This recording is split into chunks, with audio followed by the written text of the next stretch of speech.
These two men dragged a steel pipe out to the open sea. They wanted to build a country there. Rudy climbed up and opened the lid. As seawater slowly filled in, the pipe stood upright on the seabed. After 2 months of hard work, they built a platform on the sea. It was only 400 square meters, but it could be called land. Their country had taken shape. The next step was to find fresh water. George brought a drilling machine and kept it running day and night. During this time, the Coast Guard passed by, but since it was international waters, they had no authority and had to leave. A few days later, the drill finally hit fresh water. The two men raised their glasses and drank. It tasted like freedom. George was so excited that he decided to sleep there that night. The moon was bright, the sea stretched far, there was coffee, and a heavy storm came. George's sunshade didn't last more than a few minutes. Luckily, the platform was strong enough and the country didn't fall apart. During the storm, George saw a small boat that was about to sink. He saved the person on board. That drifter became the first resident of the island. The island welcomed anyone who loved freedom and independence. A man with a small mustache came after hearing about the island. He had lost his citizenship for running away from war. He was good at promoting things. Thanks to his efforts, the island quickly became popular. Soon, people from all over Europe came. The island became a symbol of free will. They gave it a beautiful name, the Republic of Rose Island. George's ex-girlfriend also heard the news and came to visit him on the island. They had broken up because George was too idealistic.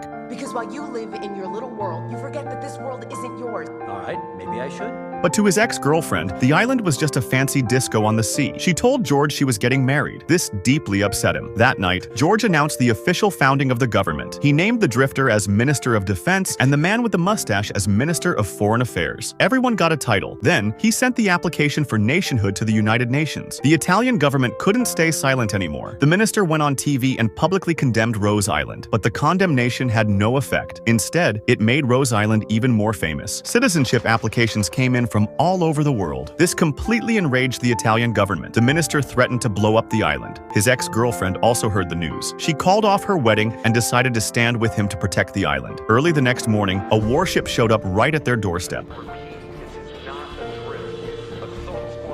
George's friends stood in a line holding hands. They had no weapons, only their own bodies, but none of them backed down. A cannon shot blew up their small boat. They held hands again and stepped forward. The commander had no choice but to send soldiers to the island. The group was dragged onto the ship by force. With a few loud explosions, the Republic of Rose Island was destroyed, and with it, the spirit of freedom and independence disappeared too. It was the only battle Italy ever won. To prevent something like this from happening again, the United Nations extended international waters from 6 to 12 nautical miles. Before George passed away, a diver brought him a brick from the bottom of the sea. There was a line carved on it. The Italian divers are honored to return a piece of the dream to the one who dreamed it.